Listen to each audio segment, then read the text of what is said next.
everyone! Pineaaronapple here with the next 2 episodes of Miraculous, Tales of Ladybug and Cat Noir, the Pharaoh and Lady Wi-Fi. And I swear to God, if I hear anyone say, "Those are the next 2 episodes in my order," I swear I will track you down and waterboard you. So without further ado, let's get into episode 3, the Pharaoh. We start with Alia on her lady blog, finding evidence that Ladybug is most likely a high school student. Too bad it only takes her another 3 seasons to get any other clues. Marinette laments this fact and Tiki reassures her. Tiki introduces Marinette to the wonders of the Louvre, asking her to bring Alia there for some info on Ladybug. After some panicking, she decides to follow the Kwame's lead. Marinette attempts to dissuade Alia, but she has narrowed the textbook to their school. They have some more witty banter as they are ran into by this weirdo, apparently a sibling of their classmate Alex. He quickly speeds off, so he is probably either this episode's villain or comedic sidekick, based on his impressively to the point and short screen time. And Alia questions why exactly they came. Tiki guides them to a scripture on the wall and we are pulled away to Adrian's room, him watching the hints Alia posted. He talks with Plag and is pretty psyched at the possible closeness of him and Ladybug. Meanwhile, Alia is frustrated that they haven't found the clue, and the klutz from before brings his father to the scripture they're looking at. He exposits the story of Ra and Tutankhamun, claiming to know the secret of the ritual displayed. Look, as long as we don't get Dwayne Johnson in CGI, I'm fine with this Egyptian stuff. Jaleel, as he's apparently called, has his father dissuade him from his exploits. This extreme emotion attracting who else but the Joker, Hawkemoth, who sends an Akuma after the boy. He is akumatized into the titular Pharaoh, who apparently adopts the personality of Tutankhamun. Before Marinette can trick Alia into figuring out the Ladybug lore she doesn't even know, the Pharaoh starts wrecking shop with an interesting power set, summoning the power of various Egyptian gods to use as attacks, each summon changing the shape of the mask to represent the god. Marinette separates from Alia and suits up as she starts to stream the events. Adrian makes this disturbing face and transforms himself, ready to start running. The Pharaoh grabs the staff and parchment for the ritual as him, Ladybug and Alia are locked in. Pharaoh throws Ladybug aside and as Cat Noir arrives, he does the same to him. Ladybug attempts to help Cat Noir, but unbeknownst to her, Pharaoh decides to take Alia as his sacrifice. Kinda creepy. Pharaoh traps them, but Cat Noir very quickly destroys the bars trapping them for them to follow. Alia continues her blog, Jesus, look at the balls on this one, leading the superhero duo to her location. Adrian leaves to recharge as Pharaoh makes his way outside to make a mummy army. Pharaoh exposits his plan to get Nefertiti back, and Alia finally realizes that her situation is a little more dire than she's been acting. Marinette ends up in an attack Pharaoh had laid out earlier, while Adrian waits for Plag to recharge, as he sits looking away from the Mona Lisa. I'm sorry, but even if I did live in Paris and was rich enough to go to the Louvre whenever I wanted, I would not be seated facing away from the goddamn Mona Lisa. Eventually, he retransforms and saves Ladybug. There seems to be a large army between them and the Pharaoh as Alia finally finds the reference to Ladybug on the parchment. We are told that, I guess if this villain is part Tutankhamun, that the Ladybug of old Egyptian times was there to stop him from enacting his plan the first time. An honestly interesting idea, I'm just not sure how it fits into the wider Miraculous lore. The Pharaoh starts the ritual as the mummies try to sacrifice Alia. Cat Noir distracts the mummies and Ladybug snatches Alia away. And with her priorities as skewed as ever, she decides to keep vlogging until Pharaoh shows up and almost Gwen Stacy's Ladybug, if you know what I mean. Pharaoh recaptures Alia and throws her phone to Ladybug, forcing her onto the sky beam with a hilarious animation choice. The duo regroup and cleverly trap the mummies in a bus and rush to save Alia. Ladybug distracts Pharaoh while Cat Noir tries to save Alia, but is able to get the akumatized object off Pharaoh. So instead of making sure Alia is safe, they rush after it and are once again attacked by Pharaoh. Ladybug uses her lucky charm, granting her an outfit. She insults Alia and offers herself in sacrifice rather than her. Pharaoh sarcastically throws Alia aside and places her on the sky beam. She distracts him with the fake earrings from the outfit and manages to de-evilize the Akuma before she gets sent to the Shadow Realm, restoring the damage done. Ladybug does a poor job at dissuading Alia's assumptions of Ladybug being a high school student and reunites with her back in the museum, learning that the textbook has now disappeared. Hawkmoth rages and we learn that the Ladybug of 5,000 years ago was a superhero much like she is now. Although obviously 5,000 years ago in Egypt that probably meant something different. Tiki reassures her and the episode fades on a nice note. This episode wasn't the best. The villain's motivations were weak, but honestly still interesting. We get a nice lore drop relating to the Ladybug of the past, and we are shown more depth to Alia's character than either in The Bubbler or Stormy Weather. Everything else was pretty lackluster, including Adrian's inclusion, who just kinda was there, just emanating the energy of the status quo. So I'll give the Pharaoh an average 5 out of 10. Now let's get into episode 4, Lady Wi-Fi. We start the episode with Alia doing some Ladybug work. She hilariously has a Ladybug picture with the face cut out and is attempting to find a lookalike. She is stopped as class empties, Marinette is missing, and Alia has the very important mission of delivering her homework to her.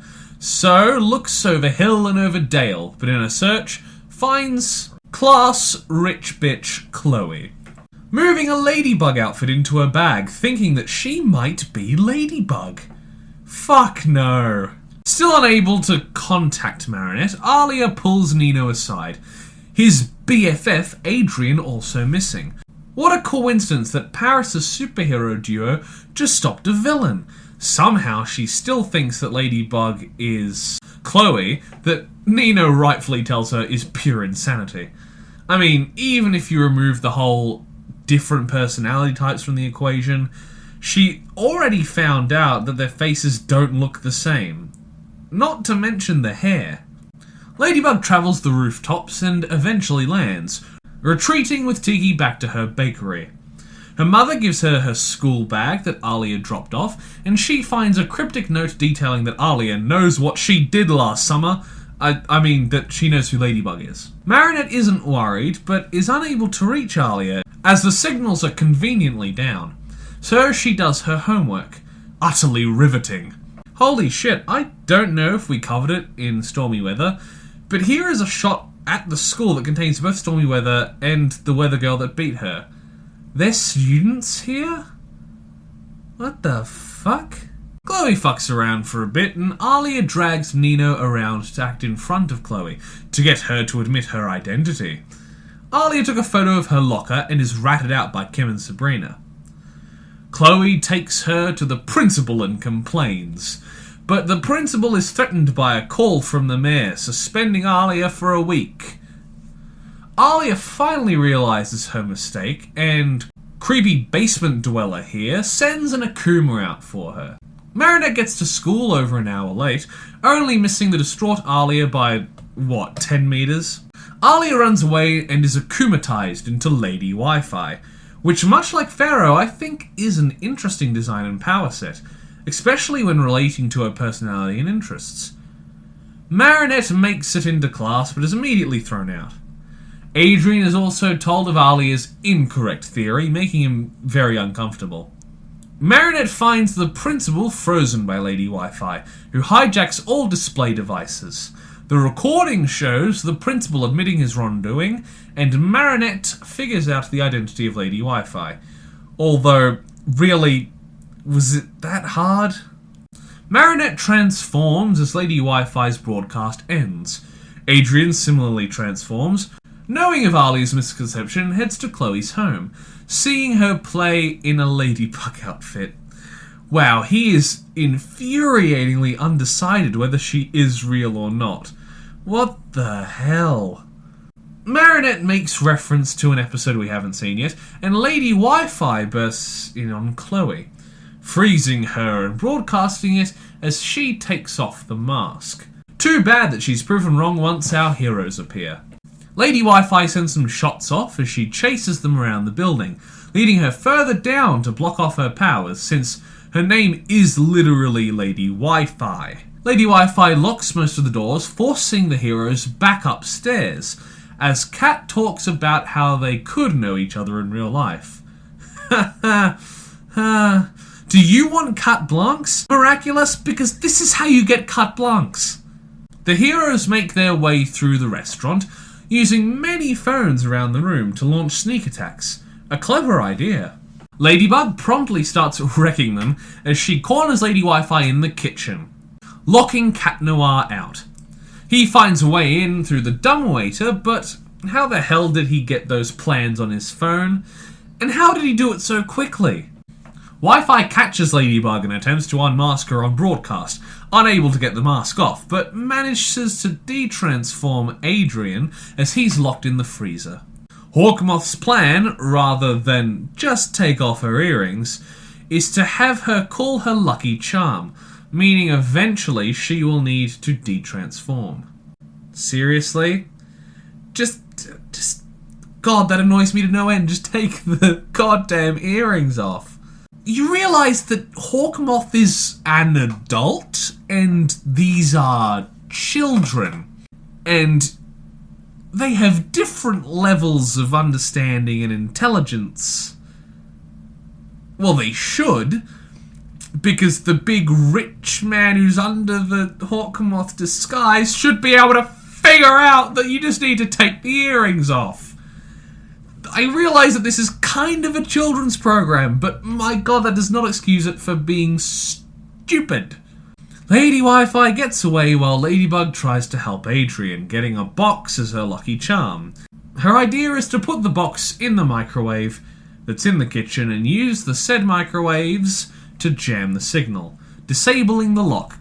Kinda clever, but also goddamn stupid, but let's move on.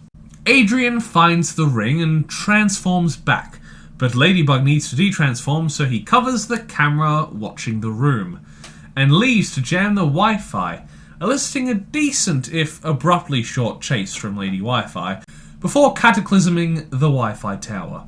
Believe it or not, that sentence took me 3 takes to say. Oh wait, she stops him before they can do so. Their confrontation continues, and he sufficiently distracts her enough to disable her powers.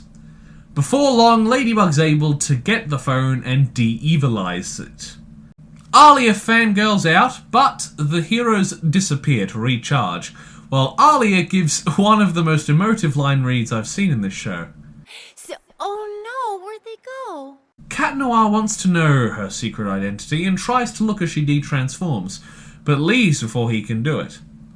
Hawkmoth rambles again, and the next day, Alia gets a new phone and shows Marinette some photos of Adrian as Cat Noir, but she tells her not to be so stupid. Oh, that's painful. The episode ends with the friends laughing away, even if the emotional problem at the crux of the story that led to Alia being akumatized was not resolved in the slightest. She was just proven wrong. So what did I think of Lady Wi-Fi? The heroes were average, nothing spectacular. Alia was relatable and had a pretty good villain identity, with interesting powers and design. Although that kind of falls apart when her entire character arc is wasted and unresolved. Chloe was a bitch as always, but her causing Alia's emotional vulnerability was pretty well done, even if, as I said just before, it was not resolved at the end of the story. There were a lot of little narrative bumps that I really didn't like Hawkmoth not just saying, "Bitch, take off the earrings." I'm pretty confident in giving Lady Wi-Fi a 5.5 out of 10. Just a little bit above last episode, but there are a lot of detriments here that can't make it spectacular. Thank you everybody so much for watching my review of Miraculous, episode 3 and 4, in my order anyway.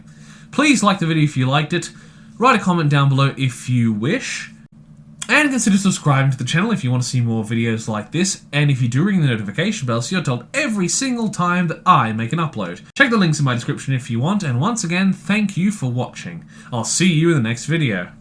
Bye! Toast. A little piece of toast. Because there's so much to choose from. There's brown bread, white bread, all sorts of wholemeal bread. It comes in funny packages with writing on the side.